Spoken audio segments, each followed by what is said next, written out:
ಮಾತಾಡ್ತಾ ಹೋಗೋಣ. ಮತ್ತೊಬ್ಬರು ಅತಿಥಿ ಜಾಯ್ನ್ ಆಗ್ತಿದ್ದಾರೆ. ಡಾಕ್ಟರ್ ಸ್ವಾತಿ ಅಂತ ಖ್ಯಾತ ವೈದ್ಯರು. ಮೇಡಮ್ ನಮಸ್ತೆ. ನಮಸ್ತೆ ಸರ್. ಚರ್ಚೆಗೆ ಸ್ವಾಗತ ತಮಗೆ. ಆರೋಗ್ಯ ಇಲಾಖೆ ತೆಗೆದುಕೊಳ್ತಾ ಇರುವಂತಹ ಇಂತಹ ಒಂದು ಗಂಭೀರವಾದಂತಹ ಚಿಂತನೆ, ಈ ಆರೋಗ್ಯ ಇಲಾಖೆಯ ಈ ಒಂದು ಚಿಂತನೆ ಬಗ್ಗೆ ತಮ್ಮ ಅಭಿಪ್ರಾಯ ಏನು?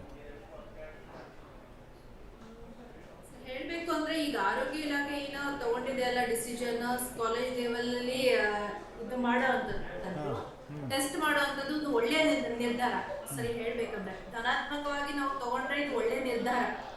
ಜೊತೆಗೆ ಇದರಲ್ಲಿ ಒಂದು ಪಾಸಿಟಿವ್ನು ಇದೆ, ನೆಗೆಟಿವ್ನು ಇದೆ. ಇದರಲ್ಲಿ ಅಂದ್ರೆ ಯಾವ ರೀತಿ ಸಾಧಕ ಬಾಧಕಗಳನ್ನು ನೋಡಬಹುದು ಅಂತ.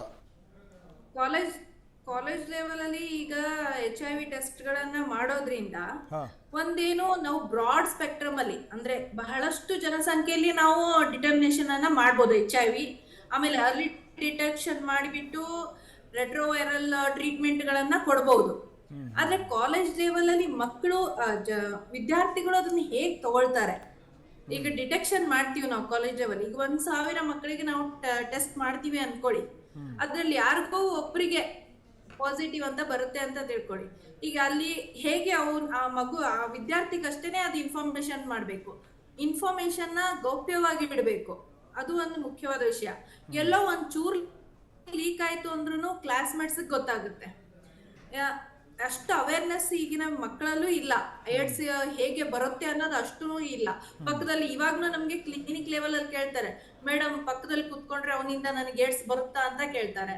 ಅವ್ರ ತಟ್ಟೆಯಲ್ಲಿ ನಾನು ಊಟ ಮಾಡಿದ್ರೆ ನನಗೆ ಏಡ್ಸ್ ಬರುತ್ತಾ ಅಂತ ಕೇಳ್ತಾರೆ. ಸೊ ಅಂತ ಅವೇರ್ನೆಸ್ ಇಲ್ಲ ಇನ್ನ. ಈಗ ಒಂದ್ ಥಿಂಗ್ ಮಾಡಿದ್ರೆ ಗೊತ್ತಾದ್ರೆ ಅನ್ಕೊಳ್ಳಿ, ಕಾಲೇಜ್ ಲೆವೆಲ್ ಗೊತ್ತಾದಾಗ, ಈಗ ಆ ವಿದ್ಯಾರ್ಥಿ ಹೋದಾಗ ಅಲ್ಲಿ ಯಾರಿಗೋ ಗೊತ್ತಾಯ್ತು ಇವನಿಗೆ ಈ ರೀತಿ HIV ಇನ್ಫೆಕ್ಷನ್ ಇದೆ ಅಂತ ಗೊತ್ತಾಯ್ತು ಅನ್ಕೊಳ್ಳಿ, ಪಕ್ಕದಲ್ಲಿ ಕುತ್ಕೊಳ್ದೆ ಒಂದು ದೂರ ಕುತ್ಕೊಂಡು ಇವರಿಗೆ ಮಾನಸಿಕ ಹಿಂಸೆ ಆದ್ರೆ, ಈಗಿನ ಮಕ್ಕಳು ಪೇಪರ್ ಲೀಕ್ ಆದ್ರೇನೆ ಒಂದು ಸೂಸೈಡಲ್ ಅಟೆಂಪ್ಟ್, ಆತ್ಮಹತ್ಯೆಗೆ ಹೋಗುವಂತ ಮಕ್ಕಳು ಈ ರೀತಿ ಒಂದ್ ತರ ಅವರಿಗೆ ಐಸೋಲೇಟೆಡ್ ಬಿಹೇವಿಯರ್ ಕೊಟ್ಟಾಗ ಕಾಲೇಜ್ಗಳಲ್ಲಿ ಮಕ್ಕಳಿಂದ ಅಥವಾ ಯಾರಿಂದನೂ ಆಗಿದ್ರೆ ಅವರು ಯಾವ ಲೆವೆಲ್ಗೆ ಅದನ್ನ ತಗೊಳ್ಬಹುದು ಅನ್ನೋದು ಒಂದು ಋಣಾತ್ಮಕವಾಗಿ ಥಿಂಕ್ ಮಾಡ್ಬೋದು ಇದ್ರ ಬಗ್ಗೆ. ಅಂದ್ರೆ ಧನಾತ್ಮಕವಾಗಿ ನಾವು ವಿಚಾರ ಮಾಡಿದ್ರೆ ಇದು ಒಂದು ಒಳ್ಳೆಯ ನಿರ್ಧಾರ ಆಗಿದ್ರು ಕೂಡ ಇದರ ಸೈಡ್ ಎಫೆಕ್ಟ್ಸ್ ಕೂಡ ಕೆಲವೊಂದಿದೆ.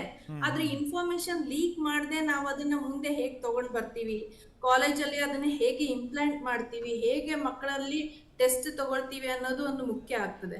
ಆಮೇಲೆ ವಿದ್ಯಾರ್ಥಿ ತಾನಾಗಿನೇ ಮುಂದೆ ಬಂದು ವಾಲಂಟರಿ ಆಗಿ ನಾನೇ ಮಾಡಿಸ್ಕೊಳ್ತೀನಿ ಅಂತ ಹೇಳೋದು, ಅಥವಾ ಅವ್ರ ಪೇರೆಂಟ್ಸ್ ಇಂದ ಕನ್ಸೆಂಟ್ ತಗೊಂಡು ಈ ಟೆಸ್ಟ್ ಅನ್ನ ಮಾಡೋದು ಒಳ್ಳೇದು ಅಂತ ಹೇಳ್ತೀನಿ.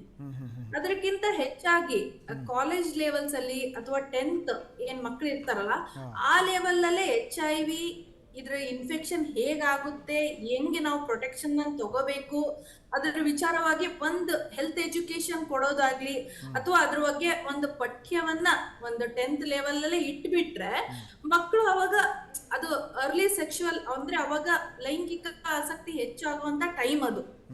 ಆವಾಗ ಅವ್ರ HIV ಬಗ್ಗೆ ಅವೇರ್ನೆಸ್ ತಗೊಂಡ್ರೆ, ಅಲ್ಲೇನೆ ಅವ್ರಿಗೆ ಅದ್ರ ಬಗ್ಗೆ ಇನ್ಫಾರ್ಮೇಶನ್ ಎಲ್ಲ ಸಿಕ್ಕ್ರೆ, ನಾವಿಲ್ಲಿ ಅರ್ಲಿ ಡಿಟೆಕ್ಷನ್ ಮಾಡೋದಕ್ಕಿಂತನೂ ಅವ್ರಿಗೆ ಅದ್ರ ಬಗ್ಗೆ ಇನ್ಫಾರ್ಮೇಶನ್ ಸಿಕ್ಕಾಗ ಅವರೇ ವಾಲಂಟರಿ ಆಗಿ ಮೇ ಬಿ ಬರ್ಬೋದು ಮುಂದೆ ಟೆಸ್ಟ್ ಮಾಡಿಸ್ಕೊಳ್ಳಿಕ್ಕೆ ಅಂತ ಹೇಳ್ತೀನಿ.